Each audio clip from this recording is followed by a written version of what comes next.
Assalamu alaikum. Welcome to my class. I am Abdus Salam, Assistant Teacher, Rajshahi Collegiate School, Rajshahi, Bangladesh. My dear viewers, you are learning English easily with me. এবং আমরা চমৎকারভাবে কত সহজে একটা আইডিয়াসকে প্রকাশ করতে পারি সে বিষয়ে কাজ করছি। আমরা কিন্তু বারবার একটা বিষয় বলেছি যে আমরা ইংলিশটাকে চমৎকারভাবে প্রকাশ করার জন্য যতটুকু গ্রামাটিক্যাল পয়েন্ট শেখা দরকার আমরা শিখে ফেলেছি।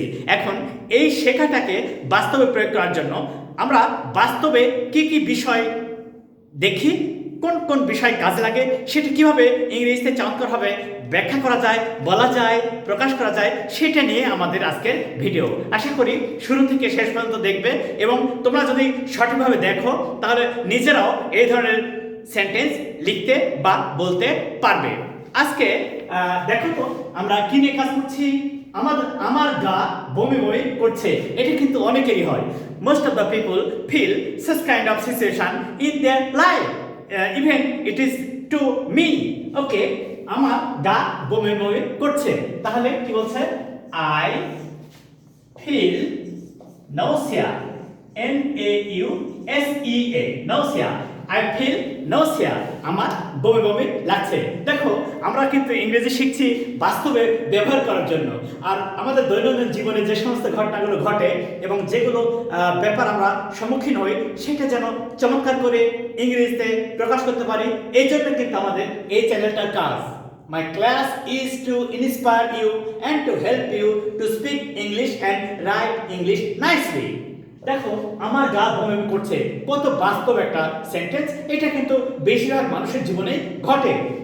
আই কে আমি, আই সাবজেক্ট, ফিল মানে অনুভব করা, এই যে বমি বমি বোধ করছে, তাহলে ফিল কি? বমি বমি, নাউসিয়া। আই ফিল নাউসিয়া, আমার বমি বমি করছে, আমার গা বমি বমি করছে। I feel nausea, easy and simple, কিন্তু এটা প্রায় আমরা ব্যবহার করে থাকি। এবার দেখো, ডাক্তার রোগীটির নাড়ি দেখলেন, ডাক্তার রোগীটির নাড়ি দেখলেন, তাহলে কি হচ্ছে? কত চমৎকার করে লেখা যায়। কে the doctor held the pulse of the patient. The doctor felt the pulse of the patient. The doctor felt the pulse of the patient. দেখো কত সহজে আমরা এটা প্রকাশ করতে পারলাম। কে the doctor কি করছে? felt দেখলেন, the pulse কি? নাড়ি of the patient। আচ্ছা, একটা মজার কথা বলি, আসলে নাড়ি কি দেখা যায়? নেভার, নাড়ি কখনো দেখা যায় না। The doctor see বা the doctor saw, never, the doctor was, never। তাহলে কি হবে?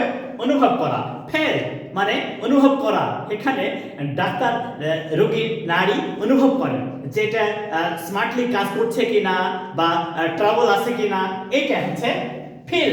ফিল মানে অনুভব করা, তার পাস্ট টেন্স ফেল। কি বলছে? ডাক্তার রোগীটির নাড়ি দেখলেন, তার মানে চমৎকার একটা মজার ব্যাপারটা হলো কি, নারী কখনো দেখা যায় না, এটা অনুভব করার বিষয়। তাই the doctor felt, the doctor felt অনুভব করলেন কি? The pulse of the patient, রোগীটির নাড়ি, the pulse of the patient. তাহলে আমরা সহজে বুঝতে পারলাম যে এই ধরনের এক্সপ্রেশনটা কত মজা করে সহজে লেখা যায়। এই সব দেখায় দেখা না, সব দেখায় দেখা না, কিছু অনুভব করার ব্যাপার থাকে। তাহলে আমরা কি বললাম? The doctor felt the pulse of the patient. আমাদের সেন্টেন্স স্ট্রাকচার কিন্তু ওই, এই যে সাবজেক্ট, লিঙ্কিং ভার্ব, তারপরে অবজেক্ট, এটা হচ্ছে কমপ্লিমেন্ট। কি বলছে? দ্য ডক্টর সাবজেক্ট, ফেল্ট হচ্ছে linking verb, are the pulse of the patient এটা হচ্ছে কমপ্লিমেন্ট। তাহলে সহজে আমরা এটা ব্যবহার করতে পারলাম। তারপর বলছে তার জ্বর বেড়েছে, বাড়ছে, তার জ্বর বাড়ছে, তার জ্বর বাড়ছে। তাহলে কি? তার, হিজ অথবা হার কি? Temperature, temperature is rising, his temperature is rising, তার জ্বর বাড়ছে। কার? হিজ আর হার, ছেলেও হতে পারে মেয়ে হতে পারে, এখানে কিন্তু ছেলে মেয়ের কোন উল্লেখ নেই। লেডিজ আর gents boys and girls, that does not matter. The real thing is that আমাদের সাবজেক্ট তার, his অথবা her এটা লিখে হয়ে গেল। কি বাড়ছে? জ্বর, টেম্পারেচার বাড়ছে, is rising, on the increase is rising। তাহলে এটা আমরা সহজেই প্রেজেন্ট কন্টিনিউয়াস টেন্সে ব্যবহার করতে পারলাম। আশা করি এখানে তোমাদের আর কোনো সমস্যা নাই। কি বলছে? his or her temperature is rising। Temperature মানে জ্বর, টেম্পারেচার মানে তাপ। আমরা অনেক সময় বলি না ওই যে যখন ছোট বাচ্চা বা যে কোনো মানুষের গায়ে জ্বর আসে, দেখি তো শরীরের তাপ বাড়ছে কিনা। এই তাপ মানে টেম্পারেচার, সেটা নর্মালিও হতে পারে, আবার যখন বেড়ে যায় প্রচন্ড গা গরম হয় তখন আমরা বলি his or her temperature is rising। আমরা কত সহজে এটা ব্যবহার করতে পারছি। এবার দেখো, শিশুটির সর্দি হয়েছে, তার মানে হয়ে গেছে, দ্যাট ইজ ডান। শিশুটির সর্দি হয়েছে। এবারে কত সহজে এই বিষয়টাকে আমরা লিখতে পারছি সেটা দেখা যাক। শিশুটির সর্দি হয়েছে, দা বেবি, শিশুটি, the baby has caught, the baby has got কি? cold। the baby subject has got verb transitive কি? cold object। the baby has got cold, শিশুটির সর্দি হয়েছে। দেখো কত সহজে এই বিষয়গুলো আমরা ব্যবহার করতে পারছি। এটা কিন্তু আমরা প্রায় বাস্তবে বাংলাতে বলি, বাচ্চাটির সর্দি হয়েছে, শিশুটির সর্দি হয়েছে। তাহলে the baby car? the baby কি হয়েছে? সর্দি লেগেছে, has got cold, সর্দি হয়েছে। আমরা সহজে এইভাবে অনেক বিষয়গুলো চমৎকার করে লিখতে পারবো। আমাদের এখানে বাস্তব কথা হলেই যে শুধু ইংলিশ গ্রামাটিক্যাল রুলস জেনে তো লাভ নাই, এটা আমরা কিভাবে ইমপ্লিমেন্ট করতে পারবো, বাস্তবে প্রয়োগ করতে পারবো। যখন সুন্দর করে বাস্তবে ইংরেজিতে কথা বলতে পারছি বা যে কোনো বিষয় লিখতে পারছি, তখন আমাদের সফলতা। আমার main objective of this channel is to inspire you, to help you, to lead you to that way, to make you confident to write or speak English nicely and skillfully। Okay, last one, ডাক্তার ডাকো, ডাক্তার ডাকো। এটা আমরা কিন্তু স্পষ্ট বুঝতে পারছি একটা ইম্পারেটিভ সেন্টেন্স। ইম্পারেটিভ সেন্টেন্সে সাবজেক্ট থাকে না, ভার্ব প্লাস এক্সটেনশন হয়, ভার্ব প্লাস অবজেক্ট হয়। তাহলে এখানে কি? কল, ডাকো, কল কাকে? ডক্টরকে, call in a doctor, call in a doctor, ডাক্তার ডাকো, call in a doctor, call in a doctor. তাহলে আমরা কি শিখলাম? এই যে কলিং মানে ডাকা, এটা ফ্রেজাল ভার্ব, কলিং এটা হচ্ছে একটা ফ্রেজাল ভার্ব। কত সহজে এই বিষয়টা আমরা লিখতে পারছি। কল ইন অর্থাৎ ডাকো কাকে? এ ডক্টর, একজন ডক্টরকে। তার মানে এটা বলা হচ্ছে verb plus object, verb plus object. আর এইভাবে যখন আমরা দেখি তখন সেটা হয় imperative sentence. You know it very well that an imperative sentence does not have any subject. An imperative sentence does not have any subject. It has only verb plus object or verb plus extension. So it is clear to you that it is an imperative sentence. So this kind of sentence inspires you to request, to order, to command, or to advise someone. So now it is clear to you that how easy it is to express English easily to others, to attract the attention of the others by your speaking or writing. So I can easily explain it to you that our main objective of this channel is to make you confident to write or speak English easily and nicely. My dear viewers, our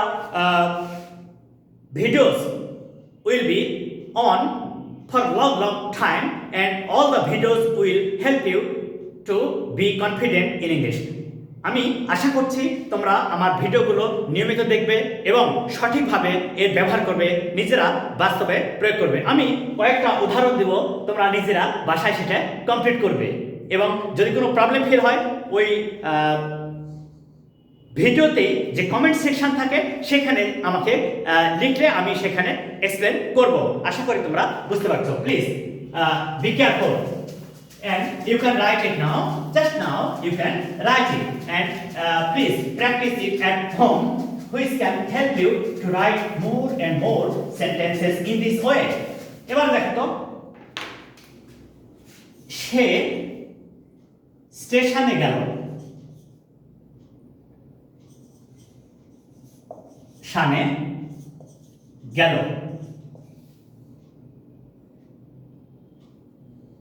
তার উদ্দেশ্য হলো একটি ticket কেনা, ticket ক্রয় করা। তার উদ্দেশ্য হলো একটি টিকিট ক্রয় করা। সে রাজশাহী থেকে ঢাকা যাবে। সে রাজশাহী থেকে ঢাকা যাবে। সে রাজশাহী থেকে ঢাকা যাবে। সে রাজশাহী থেকে ঢাকা যাবে। সে রাজশাহী থেকে ঢাকা যাবে। তার ইচ্ছা ঢাকায়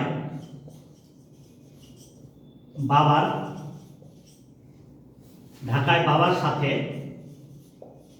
কিছুদিন থাকা।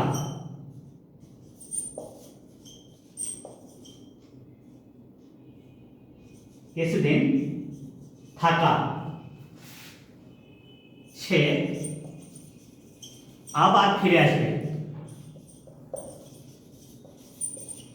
ওকে মাই ডিয়ার ভিউয়ার্স, তোমরা এইটা নিজেরা বাসায় প্র্যাকটিস করে যারা করতে পারছো তারা তো নাইস, আর যারা সামান্য প্রবলেম ফিল করবে আমাকে কমেন্ট সেকশনে এসে কমেন্টস করলে আমি হেল্প করব। So please, thank you all, please like my channel, subscribe it and share it to your friends who can help them to learn English easily with me. Assalamu alaikum.